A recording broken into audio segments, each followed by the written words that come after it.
0 to 60. Matt McChesney. I am the owner and operator of 6-0 Football Academy and 6-0 Equipment. Played at the University of Colorado from 2004. 6 years in the National Football League on both sides of the football. That was his dream to play for Colorado. McChesney grew up in Colorado, always wanted to be a Buffalo, has had a great career. I'm Matt McChesney. This is 0 to 60. That is Coach Prime. We're at the University of Colorado. Brother, thank you so much.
Welcome to 0 to 60. I'm your host, Matt McChesney. Happy Wednesday, everybody out there. We have a lot to talk about here today. Bailey's on the ones and the twos. Let's get it started.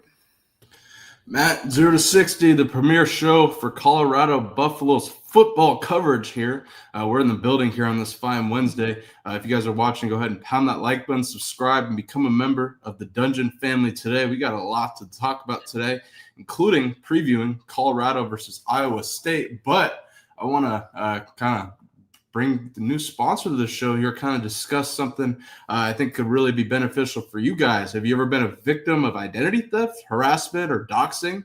If you haven't, you probably know someone who has, but Delete Me can help. Take control of your data and keep your private life private by signing up for Delete Me. Now at a special discount for our listeners. Get 20% off your Delete Me plan. We can go to joindeleteme.com/pro and use promo code PRO at checkout.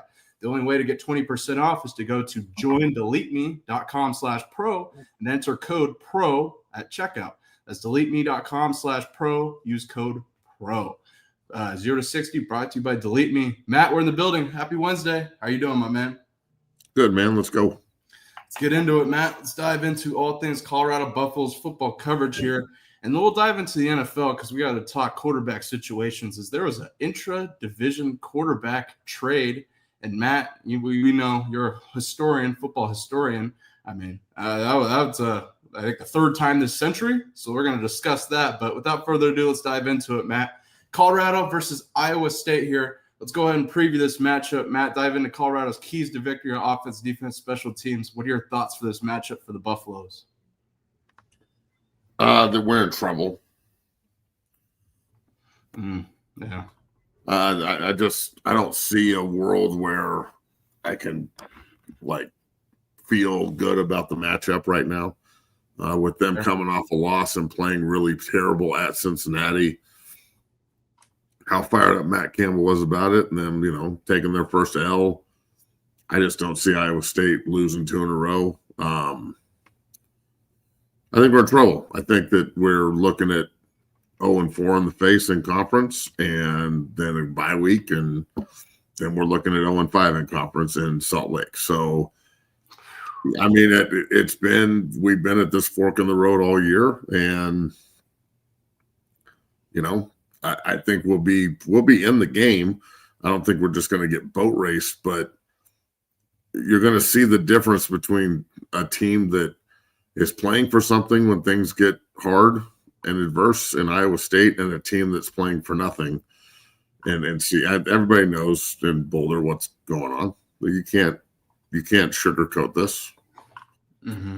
I mean, Coach Prime's fighting like hell for his own health and trying to coach and do everything he can to help the team. But it's not about X's and O's, Coach. It's about Jimmy's and Joe's, and you ain't got the horses this year, bro. Mm-hmm. So There's a couple of really good players on the team, but when I say horses, I mean like racehorses. And his racehorses are in the National Football League. And that's awesome. Last year's team was fantastic, but we ain't got the horses this year.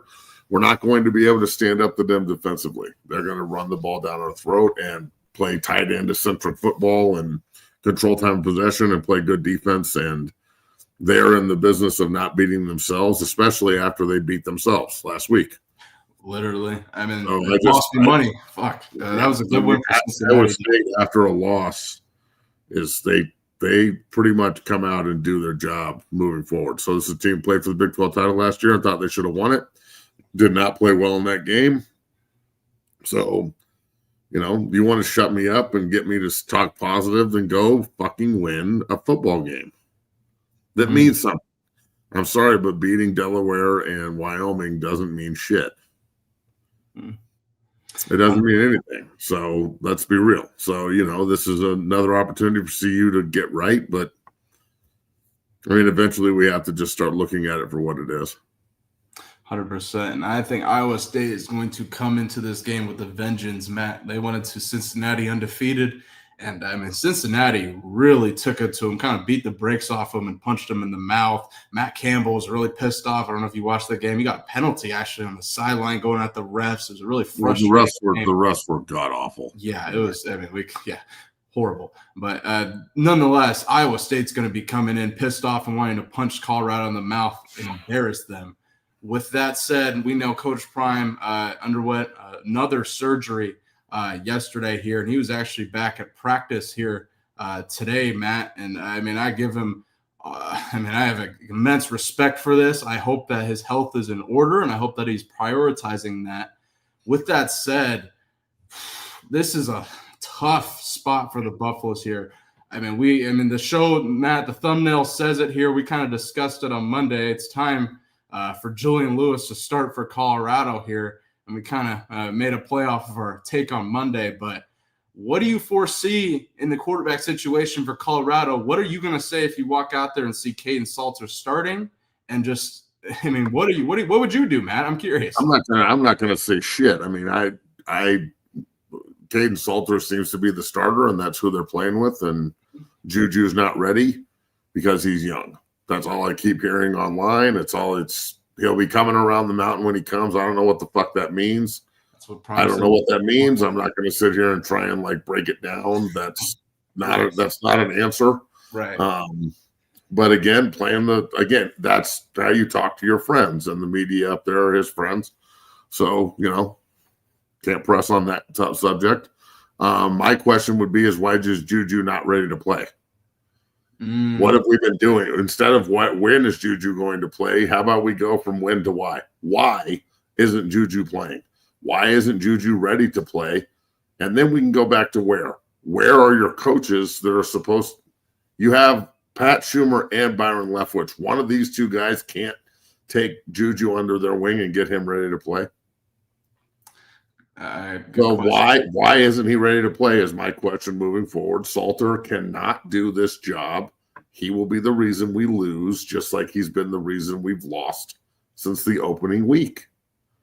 He was the reason we lost the Georgia Tech game. He missed so many open plays. It was unbelievable. He was the reason he's definitely not the reason we lost at Houston. Houston beat the shit out of us.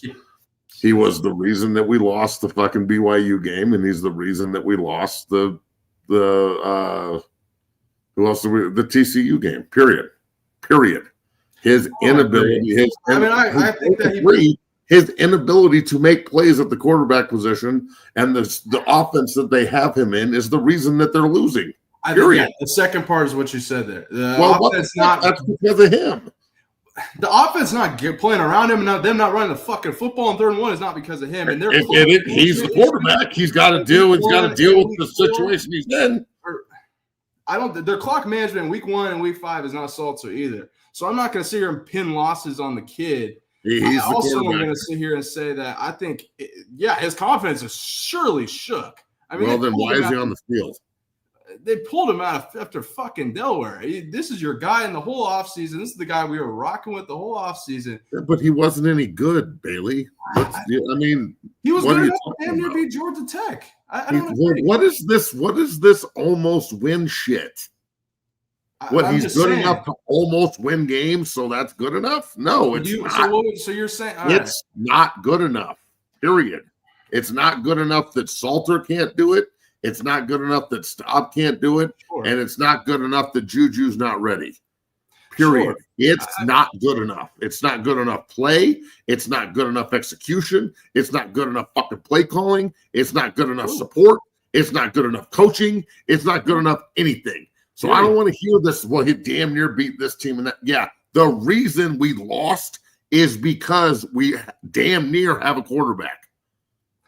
I think what you just said, the lack of coaching, the lack of scheme, the lack of teammates playing around it, all those reasons you just threw out there, that's why y'all lost. I don't agree that it's I just watched Shador overcome all that insanity and win.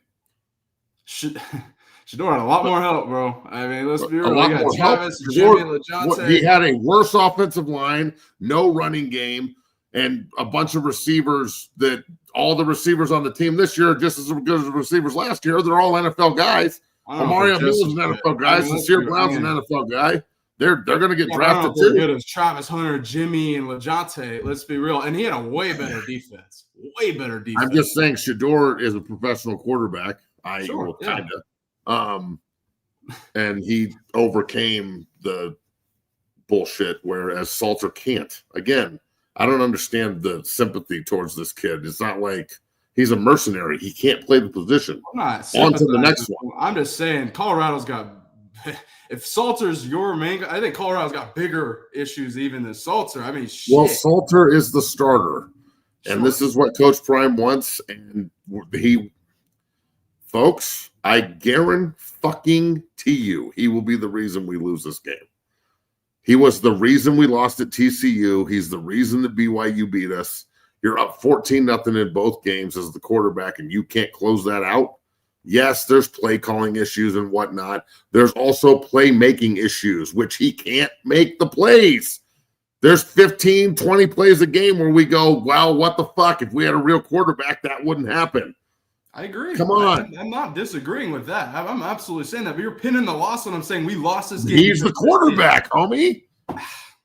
All right, so let me get this straight. If they have better quarterback play, they're 4-2 minimum. Maybe 5-1. I agree. We weren't pinning this loss on Salter week 1. We were pinning the loss on what the fuck we weren't, bro. Timeout. Salter missed off the top of my head at least 8 throws in the Georgia Tech game that could have sealed it, and he didn't run when he was supposed to that could have sealed it. He was absolutely the reason that they underachieved and lost by 1 score. He was absolutely not the reason they lost at Houston. He didn't play. Well, let me ask you that. He's absolutely the reason they lost to BYU by 1 score up 14. He couldn't fucking execute the plays to take them over the top. He threw multiple red zone interceptions against TCU. Oh, I'm not arguing. Up 14 again. Like, give me a break, dog. He can't play the position. He shouldn't be playing moving forward. My question again is, why isn't Juju ready to play when he's been there since he early enrolled? Yeah. Fuck Caden Salter. No offense, but you're a mercenary quarterback. You're not going to be our quarterback in the future. Thanks for your fucking service. On to the next one. It's the business of football. Juju's been there since fucking January. The early enrollment period is meant to get a young player ready to play, not to get a young player ready to redshirt. Period. Juju should be playing moving forward. The fact that he's not ready to play is on the coaching staff and the 9 quarterback coaches they have and everybody else up there that's not doing their fucking job. No, so, yeah, I agree with you, Matt, because Juju's been there. Also, Ryan Staub has been there. And, I mean, we heard multiple people say at one point they wanted Staub to start, so I don't want to hear it. He's been there for a while fucking too. So yeah, but Staub did get his opportunity to start and can't play the position. That's true. So Staub really can't play the position. Salter kind of can't play the position. I need to see if Juju can. Period. That's it. Like this is we're not guys, girls, Buffalo country, prime sexuals, everybody. Anybody that has a problem, anybody that doesn't. we're fucked. The season is over.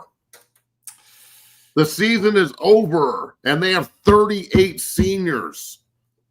So that means that we're just going to go out and play like we're going to try and get right this week? Bro, we are 0-3 in conference. We blew the last 2 weeks an opportunity to beat two teams that are both. They were BYU still ranked. TCU was ranked before they lost to Arizona State, so they were just ranked. And now you have fucking top dog Iowa State ranked and ranked Utah right behind. They missed a 4-week opportunity to totally turn the year around, and they were up by 14 with both of those teams on the ropes. And instead of knock them out, we missed opportunities left, right, and in the fucking center, while the other team came back and took it from us. And this is the problem. You can't sit here and tell me that there's urgency in the room with 38 mercenaries, 0-3 in conference with Iowa State, and Utah on deck. Give me a fucking break, bro. We're looking at 2-6 in the face right now. So why, again, full circle back while everybody like tries to act like I'm the bad guy and shit like this isn't happening in front of you and we're not 0-3 in conference and haven't blown 2 games by 14. I haven't said this is Prime's fault yet. This is all on the players. This is on the defensive line not being able to fucking stop the run. This is on the linebackers not being able to tackle or blitz the quarterback or fucking make a play. This is on the inability of the defense to turn the ball over. This is on the inability of the defense to get off the field on third down. This is on the fucking play calling for not running the ball down people's throats when you're averaging 7 yards a carry. I'm not going just after Coach Prime, although he is the head man. There's a litany of problems and excuses you can throw at this. The main problem is the quarterback, period. A good quarterback wins close games. A bad one almost gets us there. Sure. And that's what we're doing. We're almost winning because we have terrible quarterback play, period. There are a lot of issues, Matt, with CU right now. But it can be solved with just consistent quarterback play, bro. Don't throw the ball in the same formation into the same window you just threw a touchdown into on the goal line and you beat TCU. That's one play, and he missed 15 of them, and that he threw 4 picks. Be honest, dog. They got lucky. Hold on, let me say this, because I need the same energy for the fucking defense. Because Colorado, I mean, let's be real. I've been on the defense's ass. I've been on the defense's ass all year. What are you talking about? Well, I've been fucking yelling at the 3 techniques since week 1. Well, that's what I have the same energy towards the defense. The defense doesn't touch the ball every play. Sure, and then what else is the defense supposed to do the last 2 weeks when you turn the ball over 3 times against BYU and 4 times against TCU? What are they supposed to do? That's a fair point. And then you only lose by 1 score. That's also a common theme of the defense. When you're up 14-3 and blowing leads and shit, and I get it. Salter in this TCU game absolutely threw 3 Well, hold on. The defense didn't blow leads. The offense didn't take the opportunity to beat someone's ass. Come on, bro. 14 No. Time out. If everything was spawned by offensive incompetence. It's not the defense giving shit up. It's the offense fucks up, and all of a sudden the defense is in a terrible spot, and they're giving up points or big plays because of it. Go back and watch the game, bro. They're up 14-0. We throw a pick on the fucking goal line. Instead of being up 21-0, they drive the fucking field after a pick on the goal line, score. They get the ball back, score again. It's 14-14. That's a 21-point swing. It should be 21-0 or 21-7. Instead, the interception on the goal line leads to the points.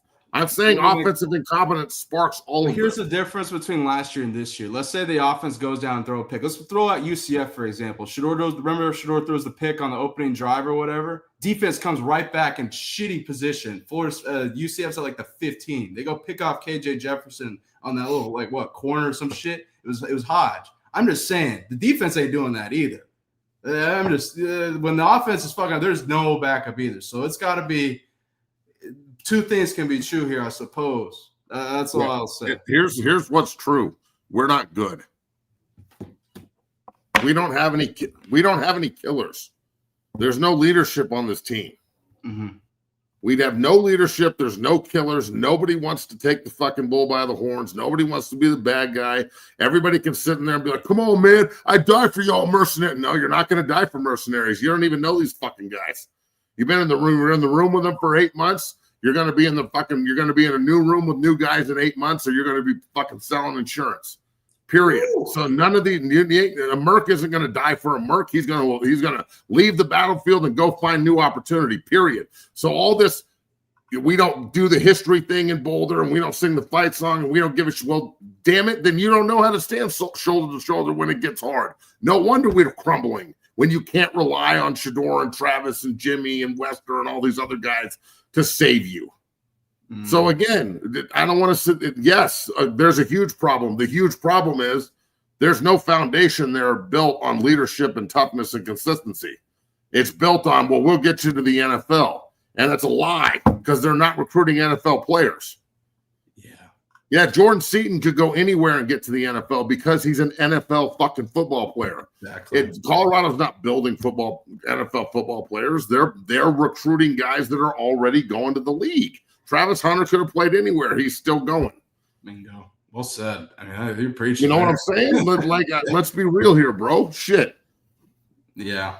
Well said. The final question, Matt, and we could move on to the NFL. Well, I mean, where does CU go from here, Matt? You got a really tough stretch of Big 12 opponents to close out the season.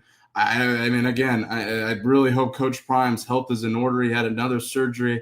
I think it's like 16 surgeries, and I mean, I don't even know how very recent span of time.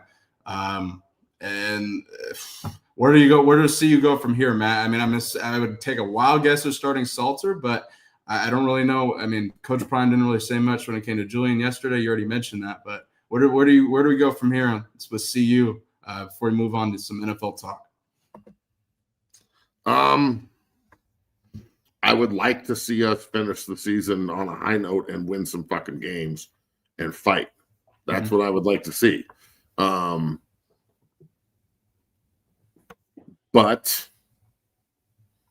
I don't know how much fight they have left in them, bro. And I'm not sitting here trying to hate on them. I'm just going by what I view. Let's be real.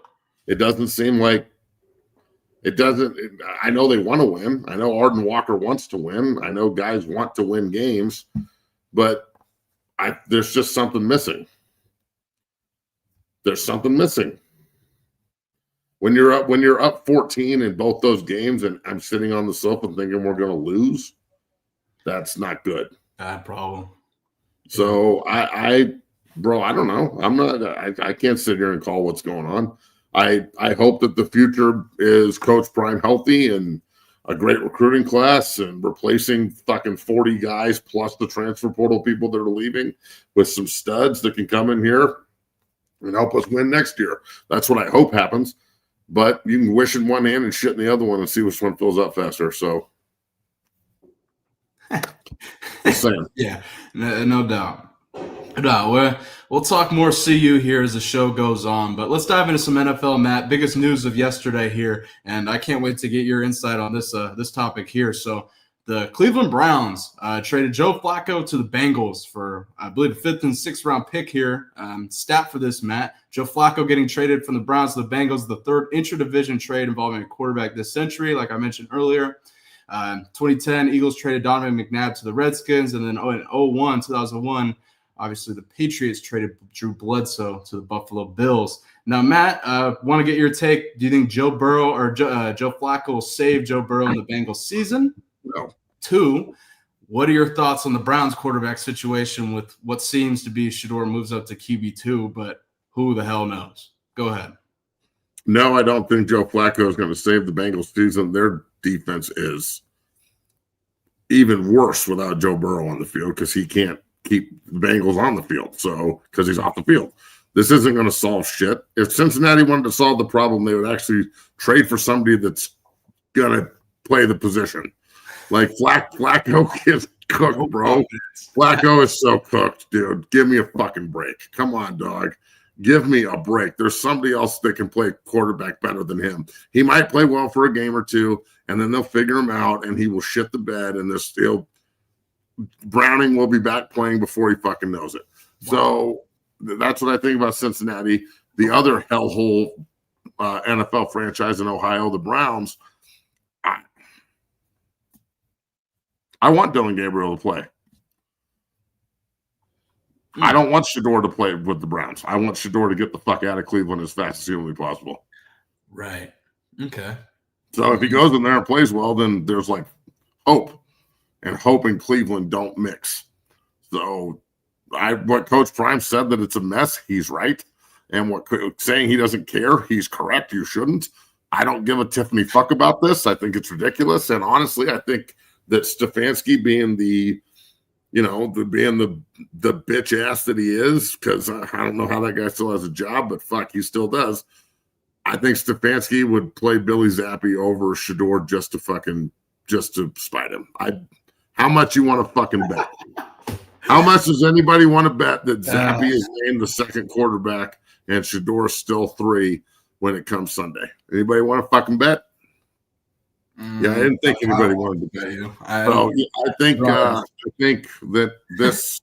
I can't fucking believe we talk about a backup quarterback as much as we do on the show, but the story just keeps revolving around him. So I hope he gets an opportunity. Just goddamn dog, you turned down Philly and Baltimore, and now there's a fucking story out that he was the NFL called Cleveland and told them to fucking take him because the conspiring against Shador was so deep.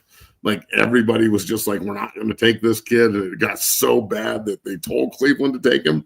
I don't know if that's real or not, but fuck, bro, that's a bad story that's out there. I need to look that up. I cannot confirm that, but it's fucking all over the place. So, it's figure it out, folks. There's a lot of misinformation out there, but where there's smoke, there's fire. And just careful what you wish for, dog. Dylan Gabriel's out there taking those live rounds right now and looking real average.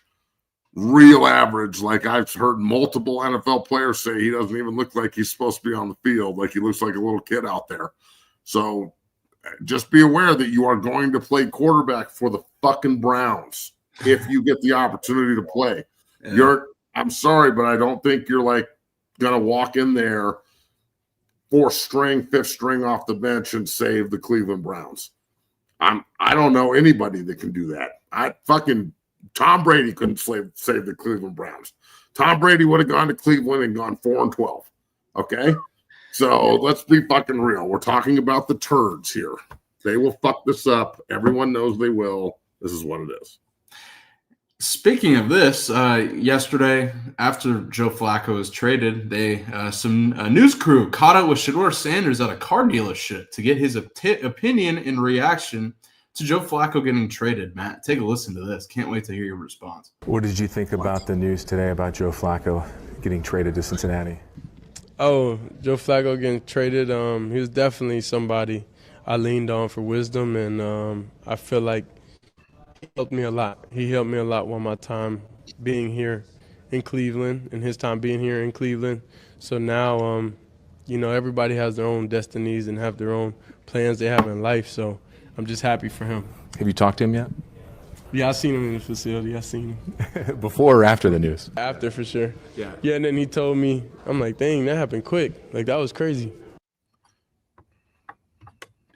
And there you have it, Matt. The car dealership thing kills me. I don't know why they caught up to him there. Here, my question is very simple. Does this fucking douchebag reporter in his little van follow Shador around everywhere? Is that how they got the interview? I'm trying to figure out. I'm not worried about Shador getting interviewed. Well, why is this guy? Genesis dealership, where the fuck that is? How do they catch like, oh fuck, Shador's in there. Let me jump in there with my fucking trusty news crew. What the fuck is happening right now? Why is Shador being interviewed at a car dealership where he's shooting a commercial by a news crew? Does the news crew follow him around? I don't. Shador never do anything salacious. Never. Don't fucking try and buy drugs. Don't try and fucking go party. Don't do shit because they are literally following you with a fucking news van. I mean, was he doing promo there or something? Like it looks like. I don't know, man. I don't know. Maybe I am so fucking over all of this shit. I could fucking jump off of a building. I am so fucking over all of this bullshit. I could jump off of a fucking building head first, bro. This is so ridiculous. I don't look until Shedeur Sanders plays in an NFL game. I don't give a fuck anymore. I can't do it anymore. I don't care. We're talking about the Cleveland Browns. I don't know anything about the Browns other than they suck and they're always terrible. And I just don't need to be known as the turd show where we just put the turds on deck all the time. Fuck this. I am so tired of talking about this shit. So look, Shedeur, if you can't beat Dylan Gabriel out, if you can't beat out Dylan Gabriel, it's no longer on anybody else but you, dog. If you can't beat Dylan fucking Gabriel out, there's nothing anybody can say or do. Your dad can't do shit. Stefanski can't do anything. The fucking owner can't do anything. Roger Goodell can't do shit. Nobody can do shit. Please go beat out Dylan Gabriel so we don't have to fucking have this conversation anymore and we can just critique whether or not you can play. God all fucking mighty. Oh, perfect. The shit that people fucking care about is just unreal to me. It's unfucking real. Who gives a shit? They're following this kid around in a fucking news van.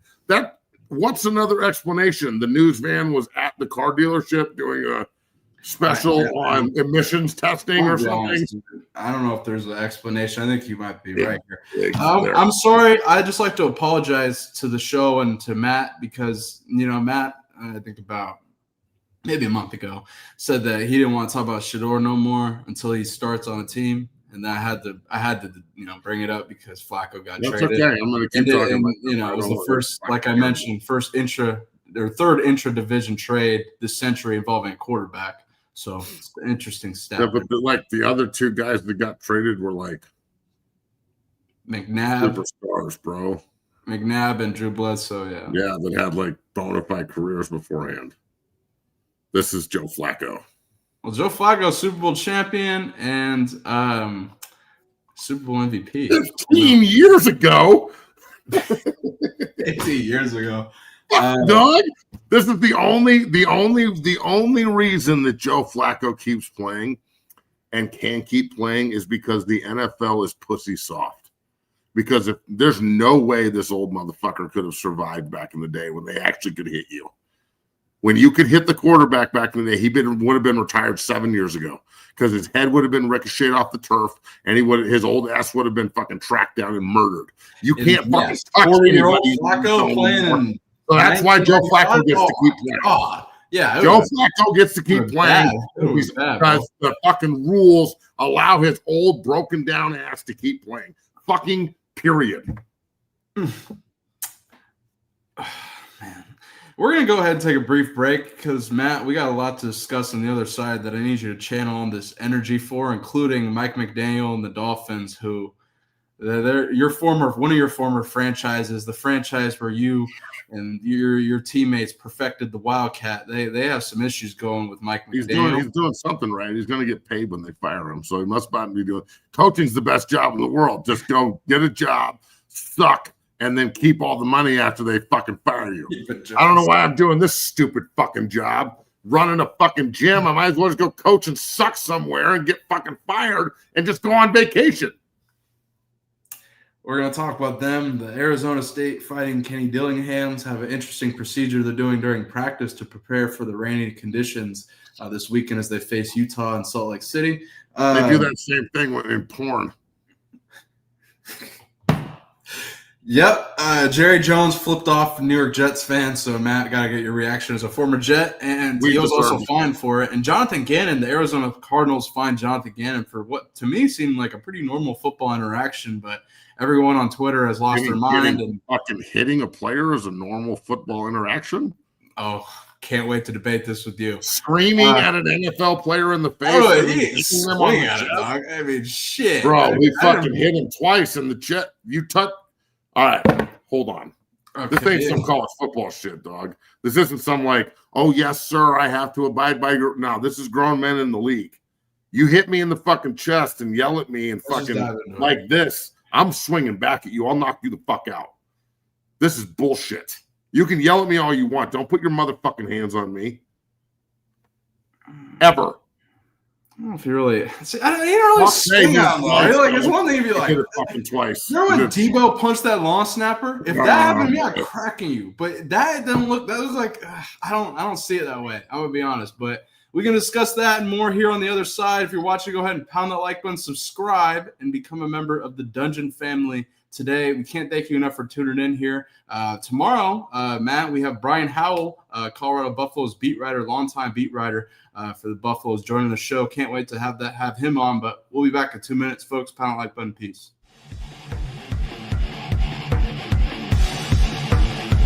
Whether it's offensive linemen as they work combos and double teams and also pass pro and punch, I think the unique physicality of this is outstanding. So much so that you can use it for your shield on punt team or as you rush in the shield.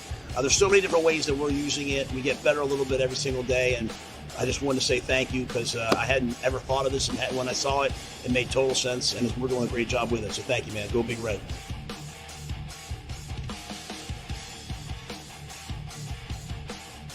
What this has done for us is it's allowed us to, because of the surface area, because of its firm nature, I can still strike against another player and have to use that punch just like you do on a sled. At the same time, have to time my punch because it could move. I can teach defensive linemen how to handle double teams because they can feel pressure.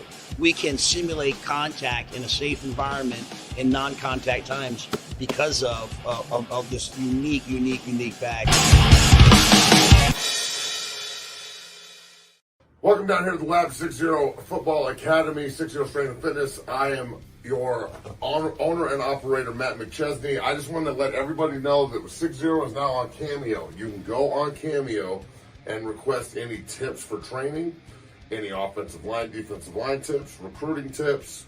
I get so many inquiries in my inbox on a daily basis about tips and can you look at my film and can you do this? Can you break down something for me?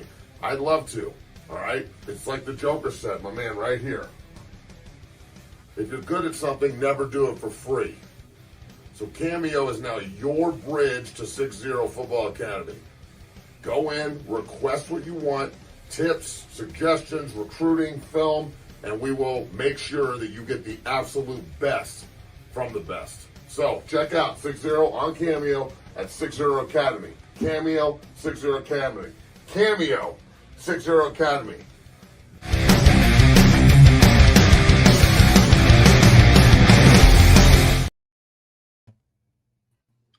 And we're back, folks. Pound the like button, subscribe, become a member. 0 to 60 premier show for Colorado Buffaloes football coverage. Matt, I wanted to take this moment to address something here. As you see, we got the free Coach McChesney emblem on all of our thumbnails here on the show. But something happened over the weekend here. I don't have too much context on this, Matt. I'm hoping you can kind of fill in and then respond. Mount Vista, where Matt was formerly coaching, assistant coach was ejected for reportedly, I think, punching another player or something on the other team or some shit? What's going on here, Matt? Yeah. Break this down here. So Ballard Vista is a huge rivalry. Okay. It's where my son plays. Obviously, he's not playing. He just had knee surgery. Yeah. I work with a ton of the Valor guys. I don't work with many of the Vista guys, which is weird. Well, not anymore because I don't coach and never will again, ever. Like, there's no amount of money you could offer me to ever go back to high school coaching in Colorado. Ever. It is a fucking shit show. So supposedly, Vista picked off the ball at the end of the game to seal it 38-36, beating them for the second time in 2 years. And after, he was running down the sideline and kind of slid, and the Valor player hit him, and it was on our sideline. And when he got up, a scuffle ensued because a bunch of it's a pick, so all the offensive linemen are chasing him and shit. And people got pushed, and apparently, supposedly, Dylan James, one of the running back coaches, hit one of the Valor kids, and they kicked him out for it. And he got a 1-game suspension. That's it? My son blew his fucking knee out on the field for the high school and the team, And I went out there and yelled and upset. I yelled fuck. No one's saying I didn't. I'd be the first one to tell you I did. I was super emotional about it. I had to carry him off the field. They didn't bring out the fucking stretcher. They didn't put him in the ambulance. No one gave a Tiffany fuck about him getting hurt at the school. Not one person other than Looney and Ortega, the coaches, right? They obviously cared. But the administration didn't give a shit. They didn't even send out a fucking email saying he was hurt until a month later. And I only bring that up because they do that for everybody every time something happens. And because of that, they told me I could never coach again. So they took away my ability to coach my son because I was emotional about him being hurt and I shook a fence. But the other assistant coach can punch an opposing player on the field and he gets one game. I'm sorry, Mount Vista and Chassa and Derek Cheney, the AD of the district, but you guys are fucking laughable. You're laughable.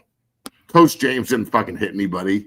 It's just another opportunity to go after what Coach Looney's built at Mount Vista and act like everybody over there is the bad guy.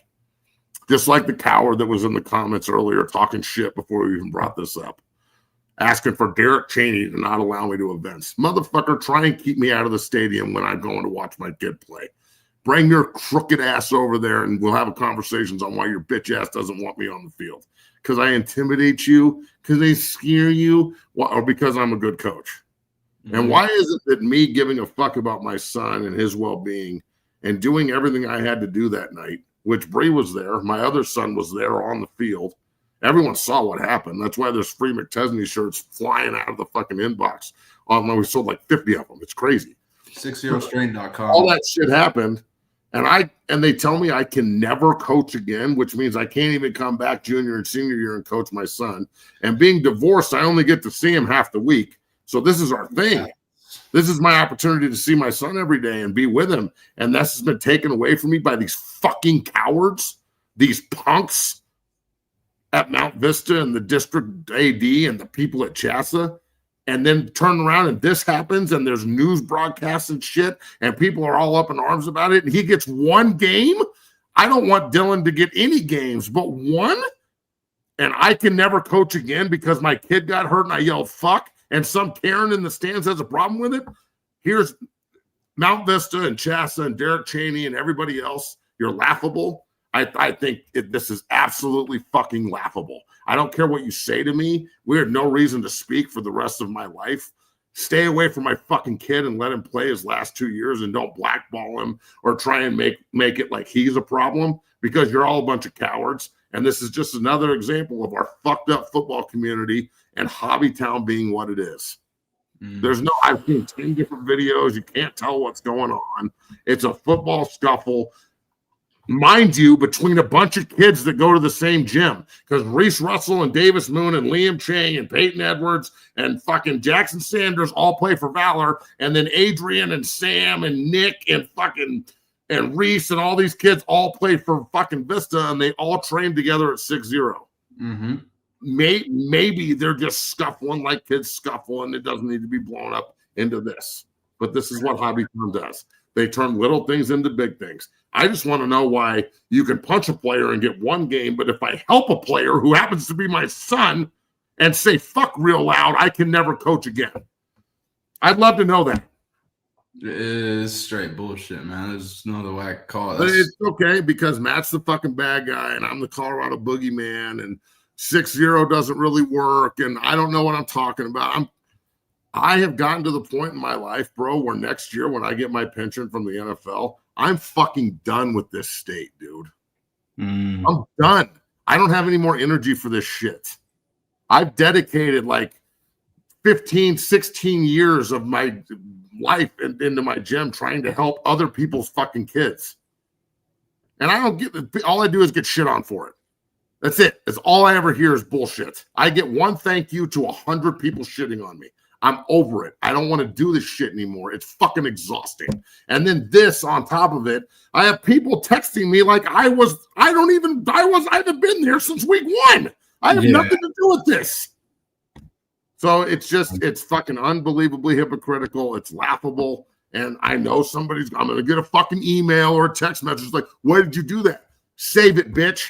I don't need your fucking emails or your text messages or any of your fake fucking sympathy. Or any of your like, well, why'd you say that? Because I'm an American and I can say whatever the fuck I want. How's that sound? You coward fucking spineless pieces of shit. Especially Derek Cheney, the district athletic director. You're a fucking coward, homie. Coward. I mean, Matt, this is some bullshit. I'm sorry that this is. I mean, I understand your situation, Nick, and whatnot, and I mean, I hope his recovery's going well and whatnot. But this is, I mean, when I saw this over the weekend, I was pissed off seeing it, bro. You want to know what it makes you want to do? Reclassify him and move out of Colorado. That's what I didn't want to ask you that, but you said it. Where were you? Fuck out of this hellhole state. That's what it makes me want to do. Yeah, I mean, Tennessee is a great state, Matt. I'll just throw it out there. Fuck with you, but no, I'm an unfortunate situation, frustrating. It really pissed me off reading that shit over the weekend. So, man, I hope Nick's recovery is going well, though, Matt. Let's dive into something on a more fun note here, I guess. I don't know. We got to talk about your Jets, Matt, or your Jets fans here, because they've pissed off Jerry Jones to the point of flipping the crowd off, right? Or flipping the Jets fans off here. There you can see it. Yeah, there you can see it up close here. Which is the guy? That's the best part. like he's really looking at it. I'm like, damn, Jerry. So the results of this, Jerry was fined $250,000 by the NFL here. He went on 105.3 The Fan and discussed this interaction, saying that was unfortunate. There was a swarm of Cowboys fans out front. It was right after we made our last touchdown. I put up the wrong show of hand. The intention was thumbs up. Yeah, no, it wasn't. If I was Jerry Jones, I'd just double down. You already paid $250 to do this. You might as well just double down. Double down, do it again. Yeah, bro. Be like, yeah, I meant it, and I paid $250,000 for it, and it's the most expensive middle finger that I've ever done. And I pointed at the guy afterwards. So take my $250, and here's another one, Roger. I mean, who gives a shit? I'd have more respect for him if he just fucking said he did it on purpose. But I know he did it on purpose. He pointed afterwards. So this is what, and his fans, this is what you deserve. This is what you deserve, Jet fans. No mistake. He's pointing at him. He fucking flipped him off and then pointed at him. It's such a good. So intentional, but it's hilarious. It's so awesome. I will say, they come out, the Cowboys play a game out here, or kind of out here. It's out in Charlotte. Panthers fans, watch out. That's all I will say. Fuck you. Jerry's coming with the bird. Motherfucker. Jerry coming with the bird. Man, I don't know. It's an unfortunate situation for your Jets fans there, but I guess, I don't know, maybe in the good, maybe there's a got fined for that. The report out today saying that they're going to trade everyone. Let's discuss that. Said that 2 days ago. So, let's dive into, before we move on here, your New York Jets just have all sorts of they're making all sorts of headlines, let's just say the least. Aaron Glenn's in the press conference. Breece Hall says he wants to figure it out as he goes into year 4 or whatever. But an anonymous NFL executive believes the Jets could be open to trading, quote, almost anybody at this year's trade deadline. According to Ralph Vacchiano of Fox Sports, quote, the Jets are loaded with too many of Joe Douglas's players. Now, new general manager Darren Mogi and coach Aaron Glenn are going to want to purge the organization, or that organization, rebuild it with their guys. They look like a mess right now. So I think they'd be open to trading almost anybody. Who should they trade, Matt? Everyone. Sauce, Garrett Wilson, Williams, everybody. Anybody that can bring them, Breece Hall, everyone. Anybody that can bring them any kind of, quantity of draft picks. You could get a first rounder for Sauce right now. You could get a first rounder for Williams right now. Could you? Oh. For Sauce and Quentin Williams to a fucking a team that's competitive? Fuck yeah, you could get a first rounder. What? Give me a break, dog. They got first. Okay, you don't think the Eagles wouldn't give up their first round pick for Sauce Gardner? The Chiefs wouldn't give up their first round pick for Sauce Gardner?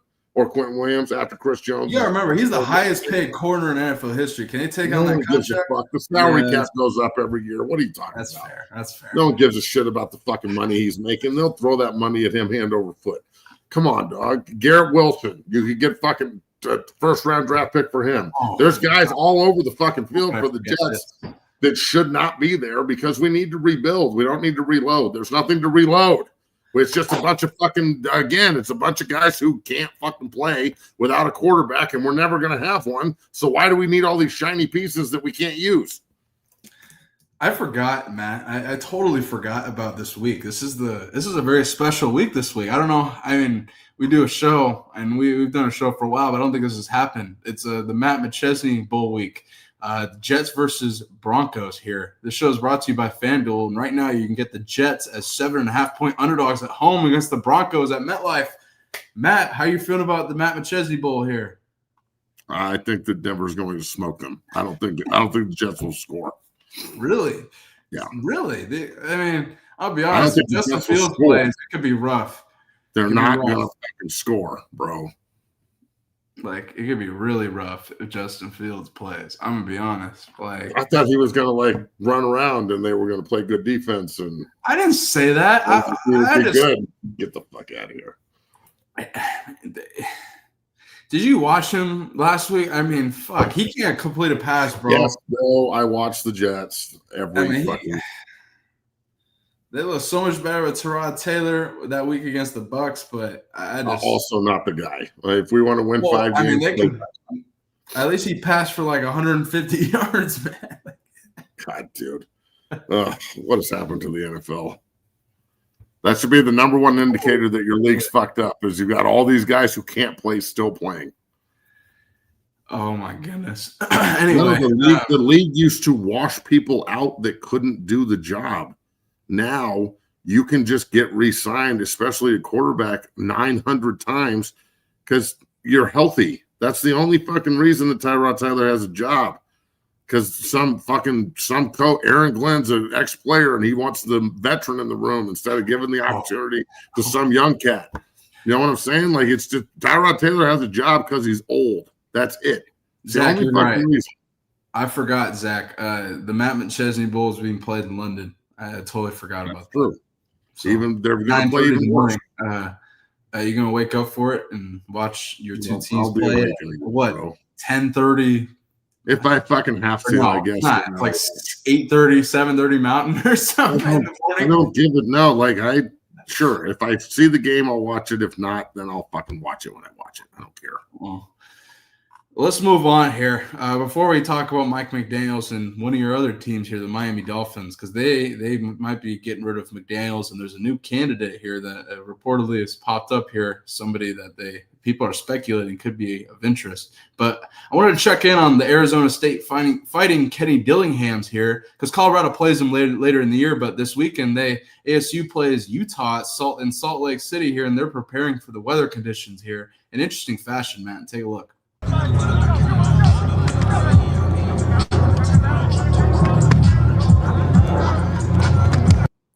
It's two things.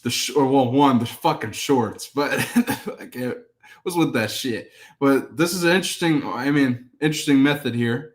What are your thoughts, Matt? You played in the NFL here. I'm sure you've seen several different methods of preparing for weather conditions here. You played center at one point, I'm sure, as well. But what are your thoughts? The ball gets wet sometimes. I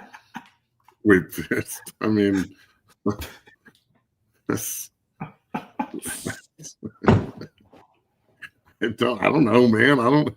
Kenny looks like he's having a good time spraying the whole boy with fucking water, and he's throwing fucking Levitt's over there throwing passes and laughing his ass off.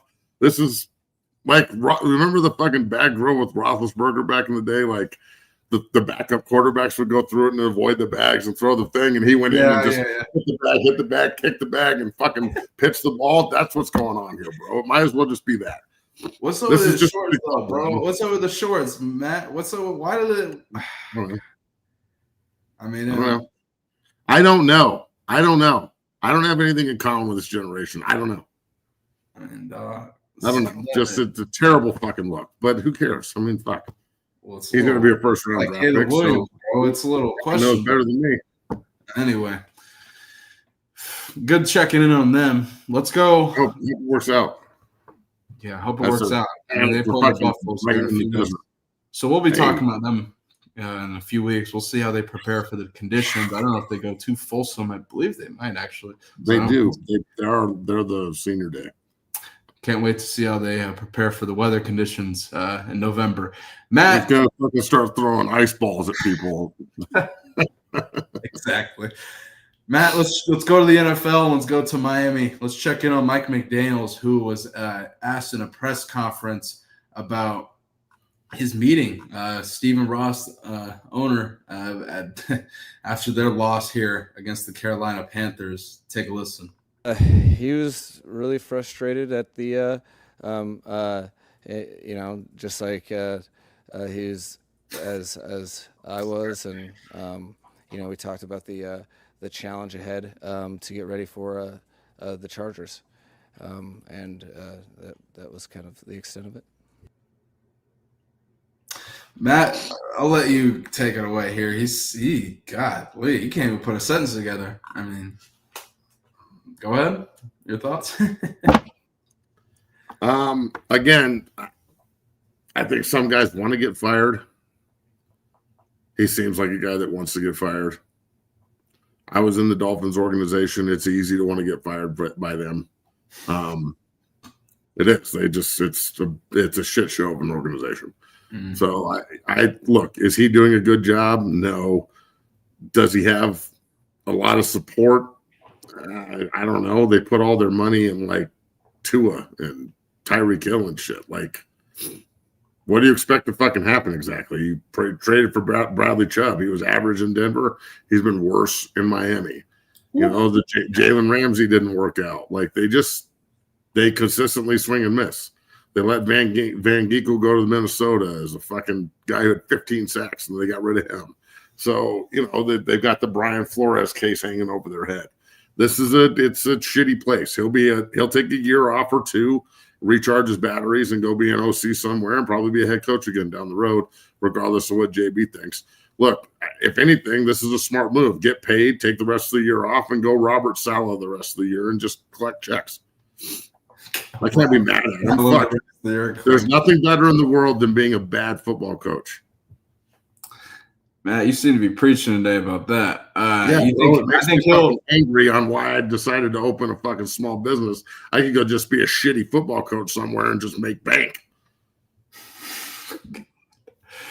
Being a good football coach in a small business doesn't get you much. Being a bad football coach at a fucking franchise gets you paid. Kirby my dick says Miami should hire Jason Brown. Call Coach JB. All right, well, you better hire Matt and I. With that said, I think Shanahan would hire McDaniel back or pull Saleh with him, like you just mentioned. That's makes most logical sense. With that said, Matt, Tony Pauline, who we had on the Coach JB show about 6 months ago, said tensions are starting to boil over within the Miami Dolphins front office and ownership, and Mike McDaniel's on very thin ice following the loss versus the Panthers, which I just mentioned. Matt, with that said, though, there's a candidate. That's kind of speculation here, but there's a speculated candidate that could be of interest for the Miami Dolphins. Rex Ryan has been speculated by Tony Pauline. I love your reaction. Speculated to be a possibility if Stephen Ross fires Mike McDaniel. Do you think Rex would be a good fit in Miami?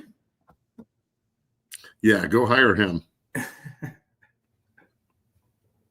That's what the Dolphins should do. I think I'm with you. And then he can finish Let's with go. the Patriots and he can coach every team in the AFC East. No, I don't think this is a good plan. This is fucking ridiculous. He's an analyst now. He's not a coach anymore. Just let him go there and bark like Rex Ryan was a good defensive coordinator. What has Rex Ryan ever won? Ever. I'll wait while you tell me what he's won ever, even as an assistant. What has he ever won? Was he the reason those Baltimore defenses were so good, Or was Marvin Lewis the defensive coordinator before he went to Cincinnati, and that's why there was – I'm pretty sure was he there when they won the second Super Bowl with Ray Lewis? No, I'm pretty sure he fucking wasn't. He was losing games in New York. So, yeah, if you want to keep hiring this loudmouth, then fine. But he's not a good NFL head coach. He's a great coordinator, kind of. I mean, he can line up guys and fucking radar and just blitz everybody. I don't know if that makes you great or not, but whatever. God, dude. I mean, it's a pretty. Yeah, Miami should hire this. Hire this clown, and you'll be firing him in 2.5 to 3 years after he revamps the whole roster and brings in his guys and all that bullshit. Get the fuck out of here. So, as a former Miami Dolphin, and they should hire fucking John Gruden over this guy. John Gruden knows how to coach. Okay. Well, I just had to get your opinion on this, former Jet and Dolphin yourself here. Got to get your thoughts on this possibility that Tony Pauline reported as a speculation there. Matt, let's dive into one more thing. Matt, let's dive into one more thing here before we get out of here. Pound the like button, subscribe, become a member.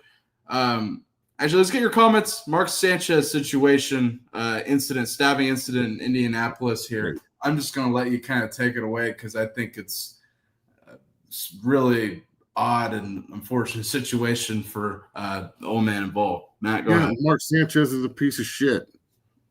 That's the bottom fucking line. Like, he may not be a piece of shit all the time, but he sure was a piece of shit that day. Yeah. And alcohol is a hell of a drug, motherfuckers. So I would bet that 99.9% of your problems, if you're an alcoholic, are related to alcohol. You fucking drunks. So this is what drunk idiot assholes do with big egos. They go out and have a few too many cocktails and woohoo, I'm a fucking fun guy. And then they decide to fight some old guy over a parking spot and get stabbed. He's lucky he's not fucking dead. Well, yeah, and he's lucky the guy just had the 70-year-old fucking man who looks like he got attacked by a fucking cobra or like a fucking tiger or something. Goddamn, he's lucky he didn't get shot in the face. I mean, it said he like body slammed the cat. I'm like, dude, what the fuck? He's 70 years old. So you go and beat up a grandpa at 1 a.m. who's doing a shitty job he doesn't want to do, and like even right when it happened, I was like, oh, wow, Mark Sanchez got stabbed. What happened to him? Oh, did he get jumped? Just to find out that he's the jumper. I'm surprised he didn't get shot in the face. So, Mark Sanchez, really good luck, dog. Way to sabotage the rest of your fucking life, you dumbass. Fucking idiot. Yeah, well said. Let's move on. Keep fucking drinking, everybody. Keep it up. Keep fucking hammering that whiskey every weekend. That'll fucking lead to some good decisions. I love going to Bronco games. The last time I was at a Bronco game, there was a fucking 5'3" motherfucker, like 8 rows in front of us, that literally talked shit to the whole fucking row of people, the entire section of people for 3 quarters straight. You're all soft, fuck you, stand up, scream louder. Like instead of screaming at the opposition, he was screaming at us. And I just wanted to walk down there and ricochet his fucking head off the concrete and his 3 little fucking idiot friends. I never wanted to assault someone worse in my life, but you know why I didn't do it? Because I'm not a drunk fucking piece of shit. So I can sit there and go, well, I'm just going to hit my weed pen one more time and let fucking God sort this one out. Because he'll be dead by the fucking morning if he keeps this up. So you know what? Like there's a reason so many people are called organ donors that are on motorcycles. It's the same way every time I see somebody drunk over the age of fucking 25. Like, bro, you think maybe that you've rode the carousel a few too many times there?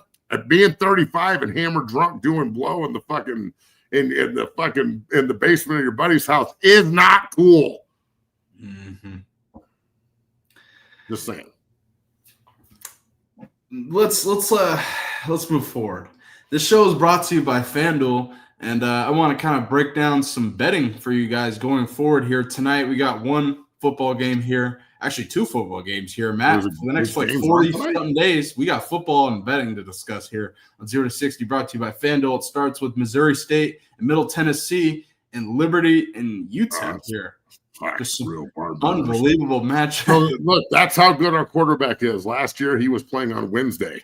I mean, That is true. You're That fat. is true. With that said, yeah, the show is brought to you by FanDuel. You can get UTEP as 1.5-point dogs. It's basically a pick 'em with Liberty here. Missouri State and Middle Tennessee is also basically a pick 'em here. Middle Tennessee, you can get a money line plus 110 here. I also wanted to look at NFL here. A note for this weekend here. Joe Flacco will be starting for the Bengals this week versus the Packers after beating the Packers with the Browns just like a few weeks ago. So this is an interesting tidbit here. I'm so over the NFL, bro. Give someone else a chance, dude. So fucking Joe Flacco gets this. Really, Cincinnati? We can't find one motherfucker other than him and Joe fucking or Browning to play? Really? With that said, Matt, the the Bengals NFL are 14-point underdogs against the Packers. You got a money line plus 700 against the Packers. Boy, that's dude. The Browns are not going to fucking Green Bay and beating Green Bay. The Bengals. Or the Bengals, sorry. I know the Browns already beat him in Cleveland, but he's not beating them with Cincinnati and Green Bay. No way. I'll gladly take the Bengals plus 14 with Flacco. Give me that. They give him Jamar and T. Higgins and all the freakazoids they got at receiver. Come on. That's not what I said. I said win. I didn't say win. Okay. Points. Well, FanDuel, you can get plus 14 right now live on FanDuel, but I don't know if they'll win. Plus 700 money line is certainly intriguing for a game. Like the NFL, you want me to be – the NFL wants me to be excited about this horseshit game. I'm over it, dog. I can't parade out Tyrod Taylor and fucking Cooper Rush and Joe Flacco at both the Ohio shitholes and fucking Browning and all these other chumps and expect people to be like, oh, the game's on this weekend. Who gives a fuck? Like, other than the top 15 quarterbacks in the NFL, it's the other 15 aren't worth watching the price of admission, period. Cleveland should take that into account. At least you got somebody people want to see. You just won't play them, which is so Cleveland. Wow. I mean, let's finish off our betting segment with this. The only pick that I would even give out tonight of the two college football games that I know Matt has probably no opinion on. If you're betting on these two games tonight, you're a fucking degenerate gambling. I'm not even saying I'm betting this. I'm saying if I were to bet it, you have a problem. Okay. Owen McCown is the quarterback at UTEP. I would lean with them. I think they've been trying to get it going the entire season and keep shooting themselves in the fucking foot each week. I would lean with UTEP at home against Liberty. Minus 102 is basically a fucking pick 'em. But if you guys want to pick for tonight, the show's brought to you by FanDuel. That's the only pick that I would even fucking lean on. The end. Matt, let's go to the transfer portal. The transfer portal, they approved they passed dates for the one-time only college football transfer portal here from the 2nd of January to the 16th of January. And basically the stipulations, we've discussed this, but no spring transfer portal. Players on college football playoff teams can still enter 5 days after the last game, and graduate transfers cannot enter the portal right until that first date on the 2nd. Is there anything about tampering? What's up? Is there anything in the bylaw about tampering? Then this doesn't mean dick. Okay. This is just, it doesn't mean shit, dog. I fucking field phone calls and text messages almost every day from coaches and guys that I used to work with or still work with. Can I get in the transfer portal? Can you talk to these coaches for me? I've got all these coaches calling me. I don't know what to do because I play at this place, and if they find out that I'm talking to these other coaches, I'm going to get shit on and blah, blah, blah, blah, blah, blah, blah. So until the fucking NCAA and their crooked-ass organization and college football that doesn't even need the fucking NCAA anymore but still allow them to set bylaws for them, until everybody decides to absolutely start dropping the fucking hammer on everyone for tampering and making the coaches and people go through the agents and the people that are representing the kids rather than just bypassing all that and going straight after the kid. Until that's taken care of, this doesn't mean dick. Because I can just go out right now and tamper the fucking guys that I'm going to sign in January. I don't have to get ready for that. And you know how you can tell if the guy's been tampered with or not? The minute the fucking portal opens, when everyone signs, that's how you know tampering's real, just like the motherfucking NFL. It was so bad in the NFL that they had to allow a legal tampering period, for God's sakes. So I'm just saying, until there's some actual rules and regulations and this fucked up, super hypocritical goddamn circus we call college football, this bullshit's going to continue to happen. And everyone's going to be talking about street agents and blah, blah. Motherfuckers talking like they're in the business. You're not in the business. You don't know shit. You're just complaining. Until there's a tampering law that show causes coaches and takes away their ability to earn and feed their family, this will continue. Anybody that tampers, the minute I get a tampering call, I should be able to call and report it to avoid it from happening anywhere else down the road, not sit there and go, yeah, coach, I won't tell anybody. I won't out you. Don't worry. Yeah. Maybe I should start outing motherfuckers. Oh boy. That would can't wait for that. See how that goes. But there you guys have it, folks. New transfer portal window update. But I think Matt just broke down the truth for you about it eloquently. So interesting there. Folks, final Colorado Buffaloes news before we get out of here. Ralphie the 7th named Brandy. No DEI Buffaloes anymore, Matt. Any comment on this before we get out of here on this fine Wednesday? Just run, bitch. Jesus Christ. Run. Perfect. Oh, I'm sorry. Is Brandy a dude name now? My bad. Run, bro. I don't know what's going on in Boulder. I don't know if you're a fucking dude or a bitch. Run, bro. Get out there, Brandy, and fucking you tell me what you are. You got sticks and twigs and shit, or slick. I'm pretty sure it's a female. I want to make sure I don't get in trouble. I'm pretty sure it's a female. Sweet. Run, bitch. Let's go. Chat, correct me if I'm wrong, but I'm pretty sure it's a female. Run, bitch. Let's go. And she does. That little motherfucker runs. So, but again, that's a tradition thing at CU. We don't do that. So it's really when you don't pay homage to tradition, when you need it to help you, it's not there. See how when you were 4-8 and you were building and you didn't need it because you had guys that were above it, essentially with Shador and Travis and whatnot, and you didn't need it last year because those two alphas carried everything else. Well, now when you don't have them and you need to fall back on it and it's not there because you didn't facilitate it or stoke it, this is what you get. So who gives a shit? Great, we have a Buffalo. They don't run behind it anyway. Yeah. Do they? I'm sorry, but you actually think that that's running behind the Buffalo, what you see at CU? Because that's a Buffalo running around and going in a pin, and then they follow it out 30 seconds later with some flags and shit.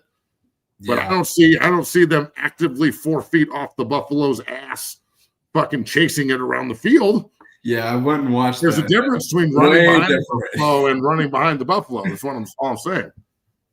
It is way different. Yeah, I've watched plenty of clips of that. With that said, we'll be back tomorrow here. 0 to 60, the premier show for Colorado Buffaloes football coverage. Matt, any closing thoughts before we get out of here on this fine Wednesday? We'll be back tomorrow with Colorado Buffaloes beat writer Brian Howell. No, Brian will be on tomorrow. Brian does a great job. He just covered his 125 consecutive Buffalo game. Insane. He was covering them when I was playing there. So he's a great man, good friend. Have a little bit of calmer insight on what's going on in Boulder, and I'm sure we're gonna ask him some tough questions about Coach Prime. I'm sure he's going to give the vanilla answer because that's the only answer that you can really give right now. Let's be real. I mean, it's all speculation, and he's a pretty tough son of a bitch. So I would think ending the show today on this note for all the people who don't think Coach Prime is going to be back next year. Unless the doctor says to him, you have the possibility of literally dying on the field, I don't think Coach Prime is just going to walk away from what he's trying to build. I think he's brought too many people. He's brought too many friends.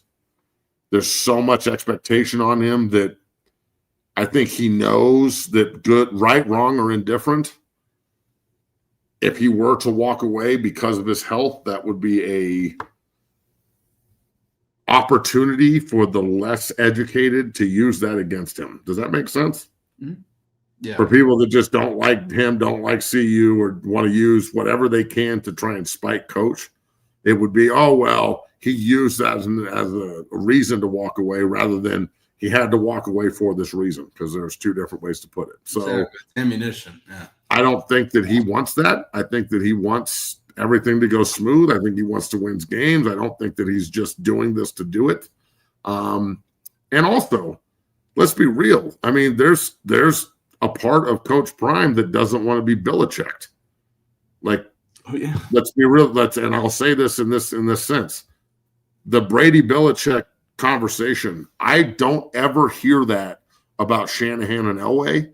I don't ever hear that about Bill Walsh and Joe Montana. I don't ever fucking hear that about, Ditka and McMahon. I don't hear it about fucking Bill Parcells and Phil Simms and shit. I don't ever hear that. I don't hear that kind of shit. Like when Andy Reid leaves Patrick Mahomes, it's not going to be because of Andy or because of Pat. I don't know why there's so much discourse in Patriot country about that. But I know that same narrative gets used with Coach Prime. The only reason he won is because he had Travis Hunter and Shedeur Sanders. And I'm sure that he wants to quell and calm that narrative down. The only way he can do it is by winning. So, I think that they took a swing on bringing in a fifth-year veteran quarterback in Caden Salter this year in order to try and get a veteran team to go in the right direction, and it didn't work. Now, can it still work? Yes. They're 2-4. Go beat Iowa State, and everybody's tune, especially mine, will change over fucking night because you showed me you could do it, and you beat the best team in the conference. And then you got 2 weeks to get ready for Utah and Salt Lake City, which is it's no easy task, but I just watched Texas Tech walk in there and beat the dog shit out of them at home. So don't tell me that can't happen either. Just I see a team that is still playing hard, but there's something missing, and that missing piece is why we're losing one-score games and games we should be winning, period. So 100%. I guess we'll see what happens, but, yeah, we'll ask Brian tomorrow. We'll see. Colorado got to salvage their season, got to do something, got to be thorn in people's behind here, kind of like Kansas last year, where they started off slow and kept losing late and blowing leads and shit, and they came in. We saw what they did to CU last season. This is going to be the same situation for Colorado. Matt, great show here on this fine Wednesday. We'll be back tomorrow with Brian Howell, Colorado Buffaloes beat writer, been covering Buffaloes for a long, long time, a veteran in the game. Can't wait to get his perspective on CU. Matt, you got anything else for tomorrow before we get out of here? Nope. We'll see you guys tomorrow, folks. Pound the like button, subscribe, become a member. And if you'd like to donate, hit that super chat button. Enjoy your Wednesday, and we'll see you tomorrow. Peace.